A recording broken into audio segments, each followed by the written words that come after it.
Hey guys, welcome back to Mo's Game Table. Today we're going to do a playthrough/tutorial of NATO The Cold War Goes Hot. This is a game that's coming out from Compass Games in May, and designer Bruce Maxwell and I sat down and we played through the Baltic approaches. This way you'll get a better feel for the mechanics and the nuances in this all-new design from Bruce Maxwell. So sit back and enjoy, and I hope you get a better understanding of how the game works. So without further ado, over to you, Bruce.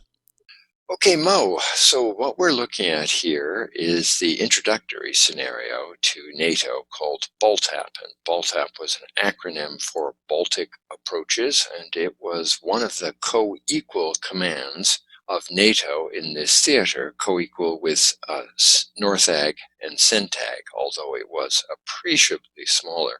The land component of BALTAP started with Schleswig-Holstein in Germany, so the area of West Germany north of the Elbe, and included Denmark. And so the Germans had a Panzer Grenadier division in this area, and of course the Danes had their entire army, which consisted of just two weak mechanized infantry divisions. So on land, it wasn't very powerful. It had a reasonably powerful air force, and of course it had the entire West German Navy and the entire Danish Navy with support from the rest of NATO. So the objective of this command was to hold on to Schleswig-Holstein and Denmark, and in particular to make sure that the Russians couldn't get the submarines of their Baltic fleet through the Danish Straits and out into the North Sea, where they could have played havoc with NATO's efforts to reinforce the theater. So the scenario, it looks at the first week of surprise attack on Western Europe, but it focuses just on the defense of Schleswig-Holstein and Denmark. The Russians have 7 days to conquer the country and get the Baltic fleet out. If they succeed in that, they win. If they fail, they lose. So it's a binary scenario. Because the scenario involves land movement and air movement and helicopter movement and naval movement, it is a wonderful scenario for exercising all of the different game mechanics, but the unit density is tiny. We'll be playing with about a dozen units on the NATO side and considerably less than that on the Soviet side. And so it makes for a very quick play and a good introduction to the game system of NATO. So with that introduction, we begin with NATO just barely getting warning that an invasion is imminent. And so you are going to roll one die for your West German units to determine how much movement you get.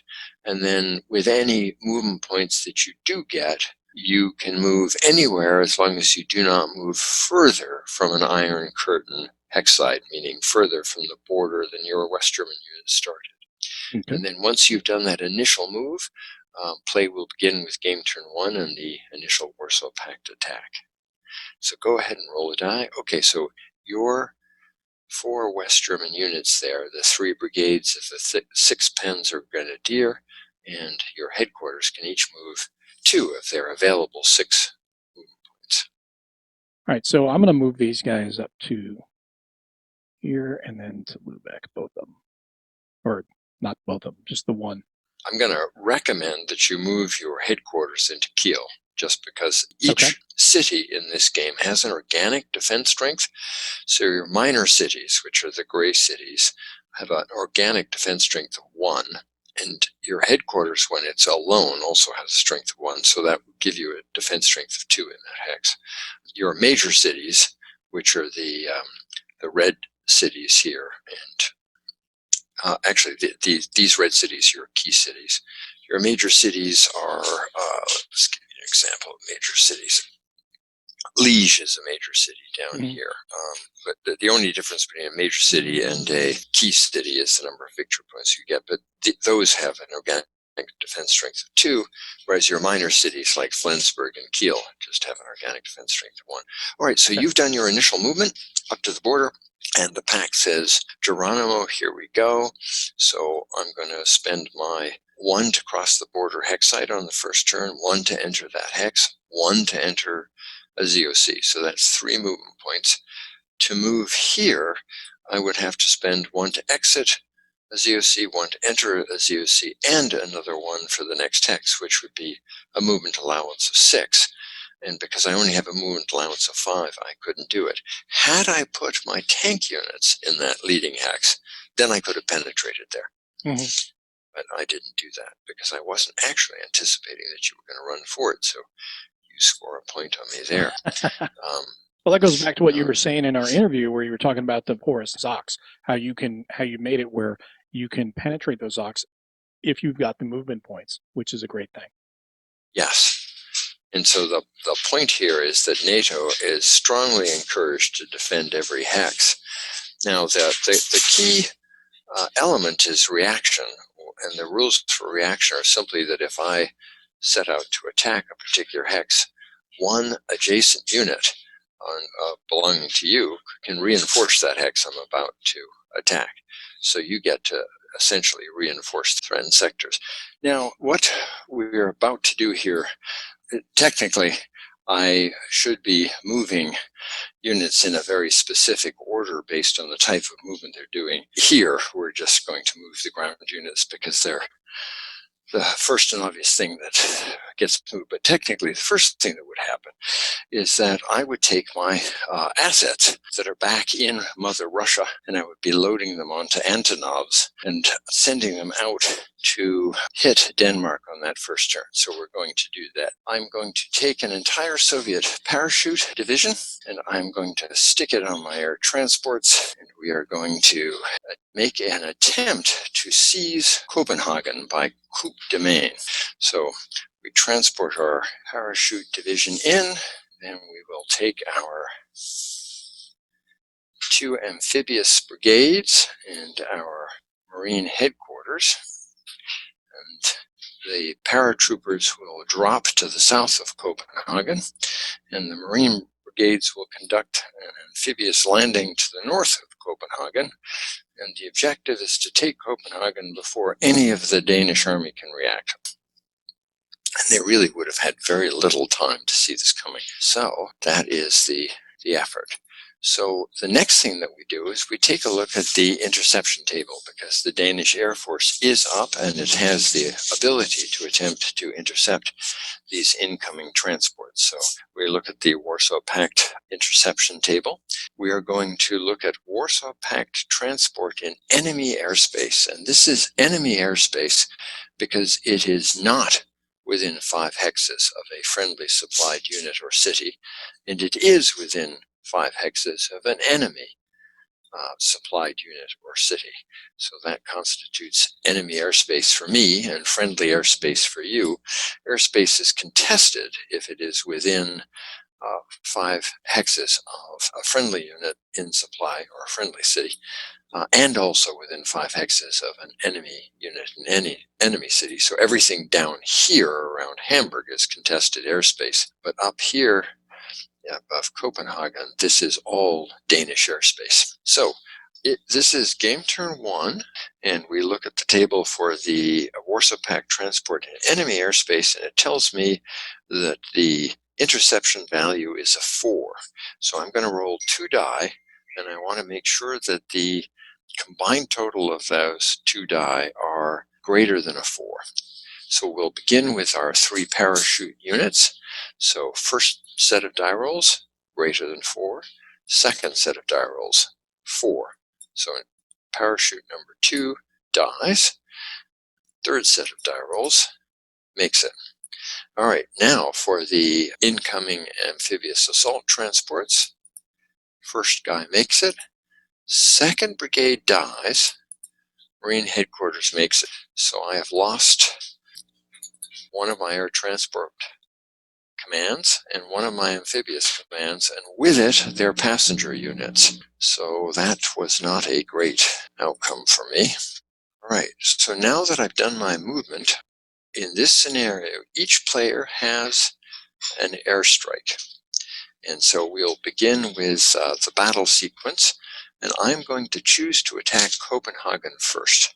Copenhagen has an organic defense strength of 2, and that organic defense strength could call in your 1 air point to make a strike on my attacking units if you chose. So now the consideration that you need to make is, are you going to strike me at Copenhagen, or are you going to strike me further south? One of the things that we do require the Soviet player to do is to note his attacks in advance. So I'm going to do that by placing battle markers. So we've got a battle marker here in Copenhagen, and this also helps the NATO player allocate his air, because he has a pretty good idea of where the Soviets are going to come. And I'm going to attack these guys here. And so I also have to allocate my one air in advance. NATO does not. NATO has that flexibility. So I'm going to drop my one air here on top of that stack. Hope to do some serious damage. I could use my air mobile unit here. I have one helicopter transport point, but at this point I am choosing not to. I'm choosing to keep that unit in reserve for future use. All right, so the next thing then, I'm going to execute this battle against Copenhagen. On the face of it, I'm attacking with 9 to your 2. So it's a 4-to-1 attack. Your city gets 2 column shifts in your favor. However, now we get to one of the more interesting points of the game. Because I have you completely surrounded, and there are no friendly units adjacent to the hex that I'm attacking, I qualify for a concentric attack, which gives me 2 column shifts. So the 2 column shifts for the city are canceled out by the 2 column shifts for a concentric attack, leaving me with the original net 4-to-1 attack. So do you want to throw your air in there or throw it further south?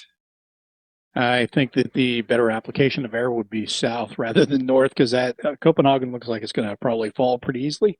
So I think I should definitely try to chip away at the armor that's going to spill across the border. Fair enough. So I'm going to roll the die. And that is not a good result.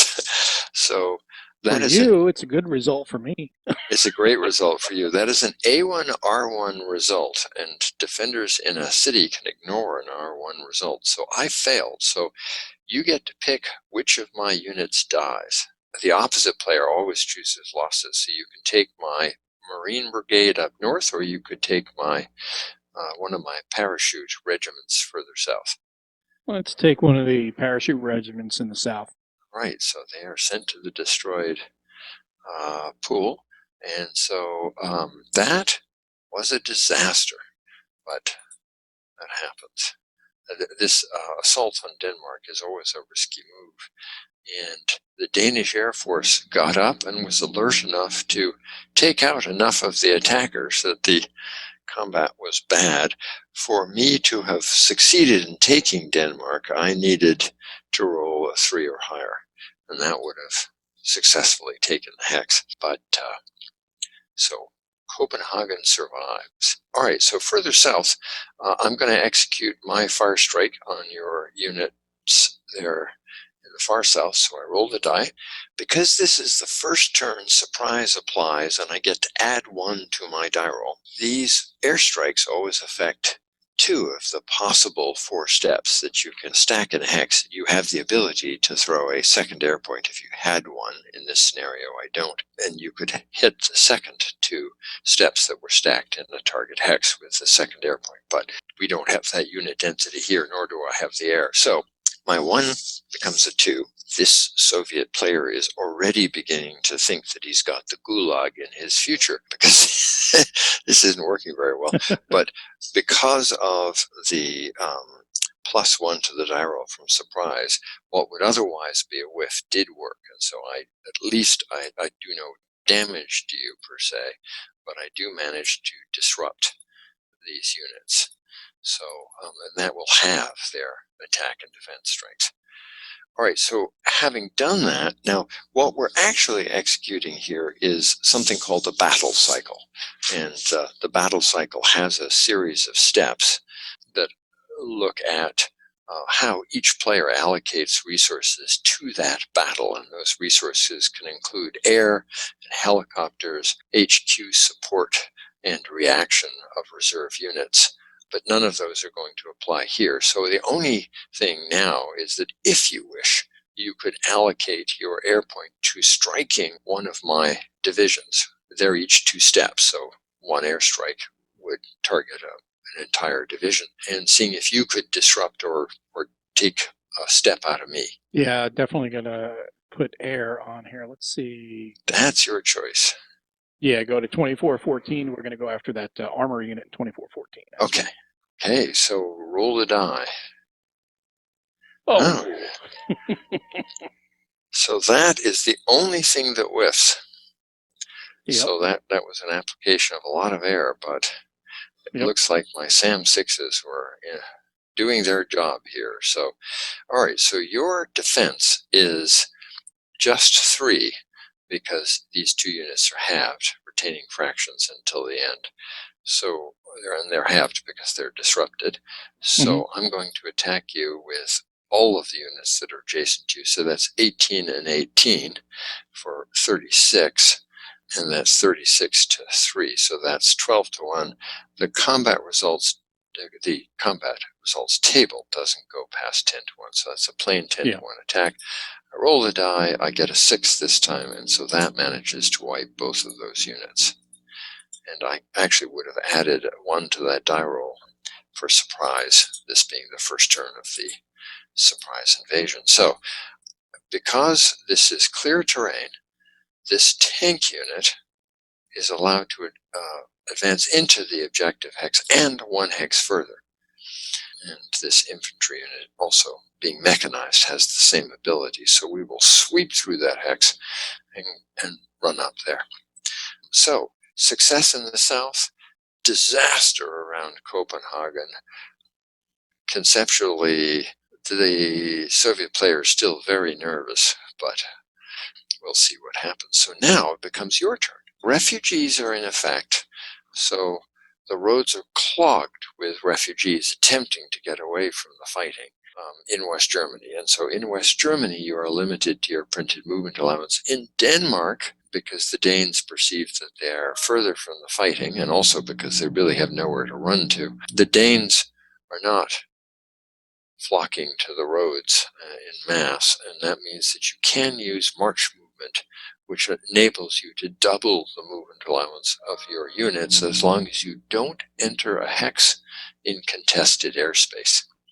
And so since none of my units are within 5 hexes of any hex of Denmark, except for my unsupplied Marines and airborne troops in the north, which are not contesting their airspace, you can move your Danish units up to double their movement allowance as long as they don't enter West Germany. If they're going to enter West Germany, then they just move with their printed movement allowance. Yeah. Right. So the Danes are, first order of business for them is to either try to retake Copenhagen or bottle you up there, I would think. Well, I haven't taken Copenhagen. Their challenge is they actually can't run in there because they start in my zone of control. So this would be, if you move from your hex 1411 into hex 1311, that would be 3 movement points. And it would be another 3 to rescue Copenhagen. But if you can at least get adjacent to Copenhagen with both units, then when I attack, one of those units can react in.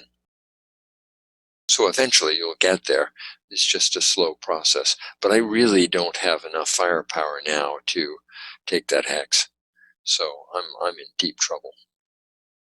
Let me give you a subtlety. You can trace supply to Odense across the Danish Strait. But you also trace supply to Copenhagen if you're adjacent to it. Cities in this game are effectively static units. So it's got its own presence. But you cannot react out of a hex if you are the last unit in the hex. You might want to move both of those Danish brigades next to Copenhagen. They're still in supply because they can trace to Copenhagen itself. And that frees one of them to react into Copenhagen if I try and attack it. The other one holds that hex. So I would recommend moving both of you could even move the headquarters into the same hex for the rest of your troops, and that way it's protected as well. Oh, okay, yeah. All right, so then I'll just move them all. There you go. Okay. At that point, you're going to liberate, or not liberate, but you're going to rescue Copenhagen. All right, so you still have these remaining 3 brigades on the mainland. You're at the start of game turn 2. Before I get to make another move, all of your Danish reserves are going to pop up. Oh, that's right. Right, so you don't actually have to worry about anything with the exception of Esbjerg. It wouldn't be a bad idea to move that unit in the far north down to hex 1620, and that way it could react into Esbjerg if I tried anything funny. 1620 or? Sorry, so 1520 is the hex that you Yeah. might want to move next to. There we go. Yeah, and so you see where the little red triangles are. Those are where your reserves are going to appear. So the other place that is vulnerable is going to be Aarhus.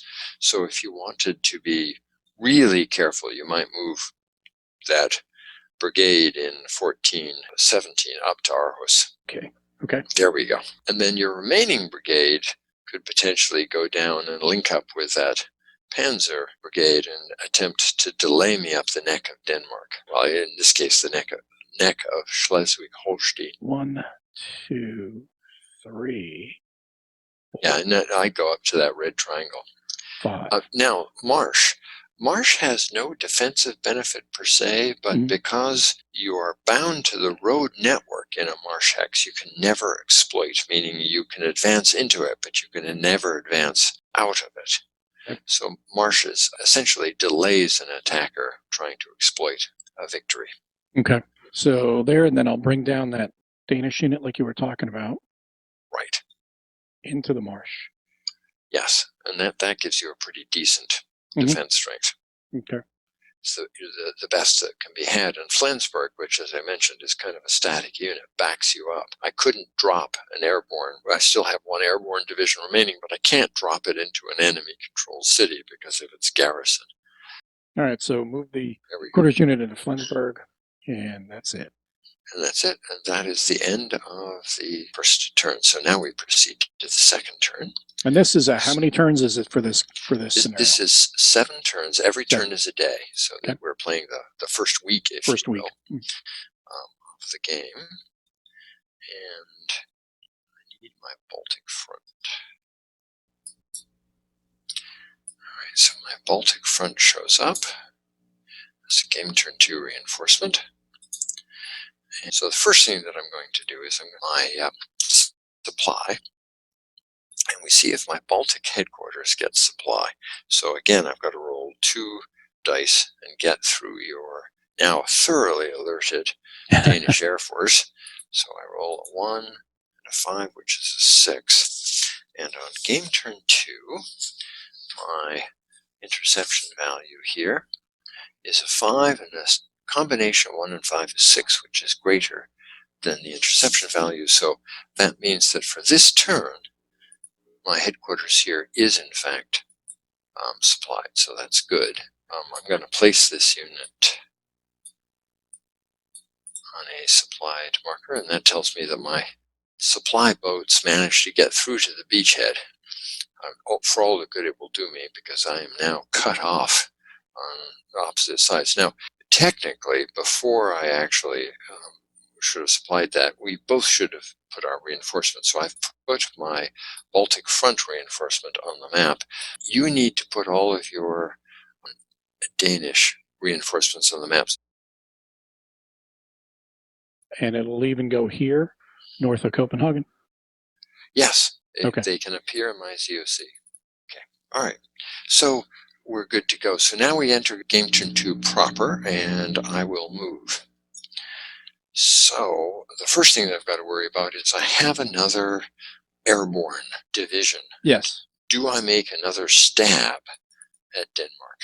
That would be a desperate option, because at this point the probability that you're going to shoot me down is very high. And these units, the units that are south of Copenhagen are not in range of my supplied headquarters, and they attacked last turn. So I'm going to have to try and fly in a special supply point to supply them. So I'm looking at all of this, calculating that Copenhagen is probably a lost cause at this point. So this is an incredibly high risk, given that I only have 2 air transports left. But I'm going to take it just for the heck of it. And so I will take since I can't transport all of the division because of my air losses, the surviving Antonovs are going to try a Hail Mary here. This is really a long shot, but we're going to go for it. So I'm going to drop one of my guys next to you, and I'm going to drop the other one here. And the attempt is going to be to take Esbjerg and I will have blocked your ability to react in, because you will be the only unit in my ZOC, meaning you have to hold the hex. If there was a second brigade there, you'd be able to react one of those in. So let's see. I'm going to roll for the guy who isn't in your ZOC, and I've got to roll higher than a 5. He makes it. Now, the guy who's in your ZOC has got to roll higher than a 6, because the chances of getting intercepted go up when I'm in range of your SAMs. And he dies. So with it goes the last hope of any kind of easy victory. So that was a disaster. But such is life. The Soviet general is now seriously contemplating using his pistol. Now, if this were the main scenario, I might stop and worry about taking Hamburg, but that's not my objective. In this scenario, my objective is to get my submarines out. And I do that by conquering Denmark. And to conquer Denmark, I have to take 4 of its 6 victory points. So Copenhagen, as a major city, counts as 2 victory points, and each of the 4 minor cities in Denmark count as 1. Given that Copenhagen has held, and I'm not going to be able to get to take it, the reality is that I am now looking at having to take every last city on the mainland, which is going to be an incredibly tall order. So there you go. With that background, I am going to attempt to fly in. So from last turn, my air regiment south of Copenhagen was out of supply because it burned its basic ammo load attacking into Copenhagen. I'm going to attempt, I'm allowed to try an air resupply effort for 1 hex. So just as I did marine resupply to my marine headquarters, which is a standard function, I will do 1 air supply in here with a notional air command and a notional supply point. And again, I have to roll higher. In this case, because of the presence of enemy units, I've got to roll higher than a 6. So I roll my 2 dice, and I managed to drop supply in there. So, yeah, so I'm lucky, which means that I can take this out of combat supply off. And that, in turn, allows me to use a helicopter point to rescue that unit. So I'm going to take my 1 helicopter command, and we're going to try and rescue that guy. All right, so the helicopter command has to start in a hex that is in supply. So we're going to start here on the island of Rügen. I'm going to go thwack, thwack, thwack, thwack, and enter this hex. And because I am pulling this guy out, and he is the last unit in the hex, I'm going to take flak. So flak is always the same. You want to roll a 1, so go ahead and roll. And if you roll a 1, I don't get out of there. You shot me down. Now this will be the time I roll a 6. I make it. Oh, rolled midway through. All right, so we then pull that unit out of there. We go thwack, thwack, thwack. Let's see. I don't want to be in any of your ZOCs. So 1, 2, 3, 4, 5, 6, 7, 8, 9, 10. And supply in that hex, but I would be in this hex, so I'll go there. All right, so I have rescued my failed paradrop, and that's all she wrote. So now I have to move the rest of my units. During my rail movement phase, I will enter my Baltic Front headquarters. So this unit gets to move 1, 2, 3, 4, 5, 6, 7, 8, 9, 10. All right, so it can move anywhere not in contested airspace. So as long as I'm not moving within 5 hexes of one of your supplied cities or units, I'm good. So we will go there, and then I'll start to move my regular units. This is 1, 2, 3, 4, 5. And I can probably just move that there. And then these guys will go 1, 2, 3, 4, 5. And 1, 2, 3, 4, 5.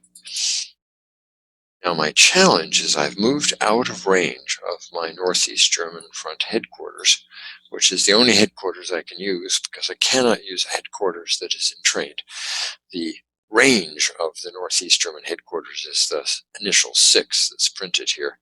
But in this scenario, it doesn't move, and next turn it's going to go away because it's heading towards the Rhine. So these units out here are not going to be out of supply when I attack. And that's an important distinction. Usually in war games, you check for supply right before combat. And if you're not in supply, then you're affected. In NATO, the assumption is with a game turn that is only a single day, these units are going into combat with their basic ammo load. So they can move out of supply and deliver one attack. What they can't do is resupply that basic ammo load. So at the end of this combat, if I do choose to attack, I am going to be out of combat supply, and therefore I will be halved. And that's okay, because I know that I've got this Baltic front headquarters behind it that will put them back in supply next turn. So we're okay with that. All right, so now 1, 2, 3, 4, 5. Now this guy can't go 6, 7 because of your ZOC, so this is about as far as he can go. And this guy can go 1, 2, 3, 4, 5. I'll go there. I can't enter your city because I haven't taken it, so these 2 cities we should probably mark with NATO control to just be clear. These are cities that I don't control and I can't enter. All right, and then my little air mobile unit will go 1, 2, 3, 4, 5. Occupy that. And my helicopter transport command goes back to the recovery box, having been used, as actually technically is that. All right, so that is my semi-disastrous movement. Now becomes, I've now got to indicate where I'm going to put my battles, and so I'm going to designate that I'm going to attack here. Now, my failed attempt here would be a disaster. If I were to attack Esbjerg, you would get to react in because you're not in my ZOC. You would have a defense of 2, your middle unit value, and 1 for the organic defense strength of Esbjerg, and I would be making a 1 to 2 attack, which is a horrible attack. So we are going to just remain outside of the city as a force in being, because we have recently learned that our fellow regiment got shot out of the sky by the Danish Air Force, and we're on our own deep in Indian country. All right, so now, not a good place to be. Good place to be. So now it becomes the NATO player's turn of game turn 2. Sorry, I've got to execute my combat. Right, I'm getting ahead of myself. So during my strike phase, I can take my 1 tactical air point, and I can drop it on a target. And since this is my target, I will drop it here. So I'm going to roll the die, and I'm going to consult the strike table. Now, if I roll a 5 or 6, because you're in the open, I will take a step out of you, which means I'll kill one of those 2 brigades. Any other result, I'm only going to disrupt you. And if I roll a 1, I will have no effect at all. So in the continuing vein of the unfolding Soviet disaster, I managed to disrupt you, but absolutely no damage again.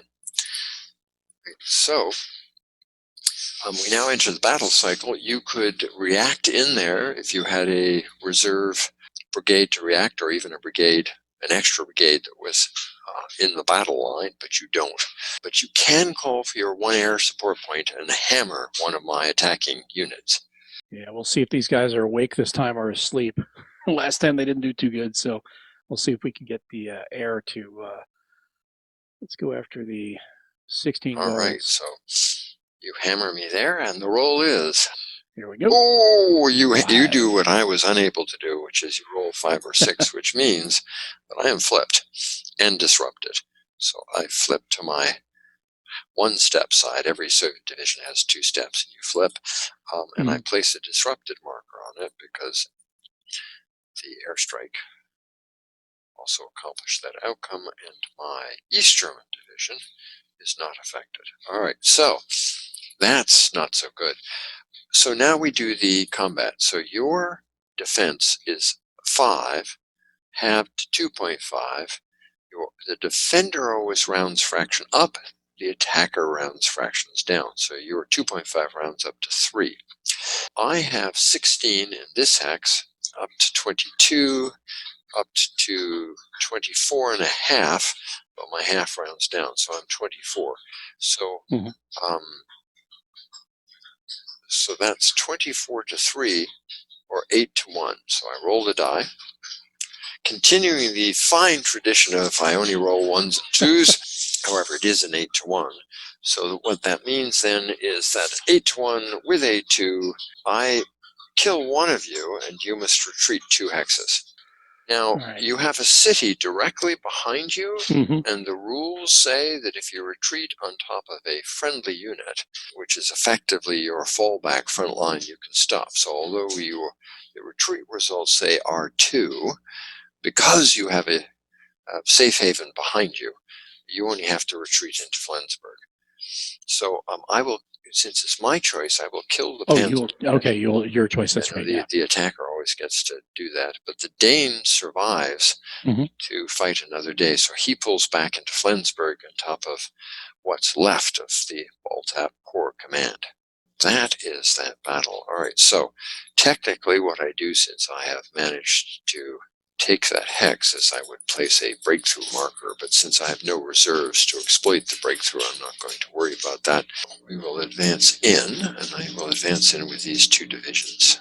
Because this is clear terrain, I can exploit out of that hex to there, and I will, but my disrupted unit could only advance, and I choose the disrupted unit only gets to move 1 hex. So next turn it will only move 1 hex, but assuming you're going to defend Flensburg, I'm going to make the assumption that I don't need to worry about advancing him, so I'll advance with my, let's see, since I can exploit, I think I'll do that, and then that enables him to advance in there. That's probably a better bet. Okay, so because both the hex I attacked and the hex I advanced into are clear terrain, and the only way I can advance 2 hexes is if they're both clear terrain. But that enabled me to swing into that hex and also advance out of it 1 more hex. Okay, because it's, the exploitation is always a function of an advance after combat, so I wouldn't be doing it next turn. Okay, so over to you. It's your game turn 2. Okay, so now, by the way, technically, all of these units that just attacked are out of combat supply, because they are not within 6 hexes of my Northeast German headquarters. Way down in the south. So I was unable to get that to work. Pedal fast and get up there. Yep. All right, so this turn, got these, the 5th power from Great Britain that I've got up north near Kattegat, where they... Yes, the very first thing that would happen would be you would roll to see if they could fly in. Now that's friendly airspace, but because this is the surprise scenario, there are still Warsaw Pact fighters roving in your airspace, so there is a possibility that one of my flights might intercept some of your incoming transports. So if we take a look at the NATO interception table, you are ferrying, well, where would you like to bring him in? If you bring him in further than 5 hexes from a supplied Warsaw Pact unit, and the nearest supplied Warsaw Pact unit I have is in 2213. That's my little airborne regiment down there, which is within 6 hexes of my Northeast German front headquarters all the way in the south. So effectively, that's saying that you can bring him in anywhere in Denmark. He flies into a city, but he can fly into any city in Denmark. If you fly into Esbjerg, which you can, because that's a static unit, but you will be in my ZOC, which means that your chances of interception go up by 1. We're going to go higher, yeah. Plus, you can move that Danish unit into Esbjerg, so I would fly him maybe into Odense. Yeah, I was thinking Odense would probably be the best bets because that's central. I can go wherever I wanted to from there. So Right, and so in friendly airspace turn 2, you don't want to roll a 3 with 2 dice. So you roll 2 dice, but you're likely to get through. And you do, although, whoop, yeah, that it was close. but he made it in. Yeah. My floggers weren't able to intercept you. So now you just move every unit you have. Okay. And obviously, at this point, your objective is to try and delay me and prevent me from taking all those cities, Odense and Esbjerg in the south, and then I also have to get Aarhus and Aalborg in the north. Mm-hmm. So moving across 15, 14, that's just a regular movement, or is that 2 movement? Okay, so that 15, 14, 15, 13 hex side is the Danish Straits marked with that little dotted line. You can move 1 unit in each direction. Okay. Because there was a ferry that was operated there, and of course they had quite a few ferry boats, but not quite a few relative to trying to move an entire regiment or brigade. So Okay. you can ferry, but it's a slow process. Now, Copenhagen is a port hex, so you can actually load up in Copenhagen and move, but again, that's not nearly as safe as that little ferry, because the ferry is not subject to interception. But if you use sea transport to move out of Copenhagen, then you're moving long distances and my planes might sink something. So one thing we should note here is that units that have a bracket around their middle number, and the numbers are first number attack, middle number defense, last number movement, units with a bracket around their middle number are hard. Units with parentheses around their middle number only have a provisional defense strength. The units that have no bracket or parentheses around their defense strength are soft units. So they're generally pretty weak units, but they are doubled when they are in city, rough, or heavy wood. So when they're in the types of terrain that infantry like, they are much tougher on defense. So that 1, 2, 4 unit that you just relocated would have a defense of 4 if it's occupying a city. Yeah. So it's defensively, that's actually your best unit. All right. So for moving, as you had pointed out to me, you have to take, at this point now, 4 of the cities that are here. We've got Odense, Esbjerg, Aalborg, and Aarhus. So Yes. I'm thinking, which, like you pointed out, is I could basically just really hunker down in Odense and concern myself with trying to make sure that Copenhagen is safe. And at that point, you can take 3 cities and it's going to be game over. Essentially, you're not going to be able to make your victory conditions. So yeah, and practically speaking, at this point, my ability to take all 4 cities is 0. So this scenario is literally over. If I'd taken Copenhagen, then I've got half the cities I need to take. So all I need to take, all that's a lot in 7 turns, is to take Odense and Esbjerg. But the reality is that this scenario is over because the attack on Copenhagen was such a disaster. And so I really lost my ability. The way this scenario unfolds, if I don't try the Copenhagen gambit and I reserve my divisions, my airborne divisions and my marine divisions for the mainland, then I've got a decent chance of taking all 4 cities. The Copenhagen gambit means that I don't have to fight my way all the way to Aalborg to win. Yeah. But it is a gamble, and I took that gamble and it failed. And so fundamentally I have lost the game by the strategic decision that I made and the disastrous results of that attack. So we can call this here in the sense that the Danes have successfully defended Copenhagen, and even though there is nothing left of the West Germans, in the remaining 5 turns that I have, there is 0 probability that I'm going to be able to take all 4 of those cities. Yeah, there are also going to be more UK and US units that are going to be coming in through the other turns as well to try to help boost up the Danish homeland. Correct. So if we look at the tracks here, there is these are all relatively weak units, but there are 6 of them coming in, and those 6 units are plenty to delay the Soviets and hold that. So it's clear that BALTAP has held, that the Soviets may be able to get up and take Esbjerg, but the probability that they're going to get a second Danish city is low, and the probability that they would get a third is essentially zero, let alone a fourth. So Yeah. Denmark holds, and there we go. So, and this, by the way, is not unusual, even in the main game of NATO. It's a very balanced game, but it's a knife-edged game. The results are so lethal that usually one side or the other falls off the knife edge pretty quickly. So although the main game has 14 turns, we play out the first 2 weeks of the war, usually one side or the other has run out of an army by turn 8 or turn 9, and the game is over. So it's a game that plays very quickly. And one of the aspects of modern warfare is that it's so lethal that wars tend to be over in days, not weeks or months, the way they were in World War II, which is why really you can't look at very many wars that have ever gone on for more than 1 or 2 weeks. You think about the war between India and Pakistan. You can even look at the Yom Kippur War between the Arabs and the Israelis in '73. That went on for 3 weeks, but it only went on for 3 weeks because the Soviets and the Americans both mounted a huge resupply effort to continue to funnel tanks and other fighting material into that combat.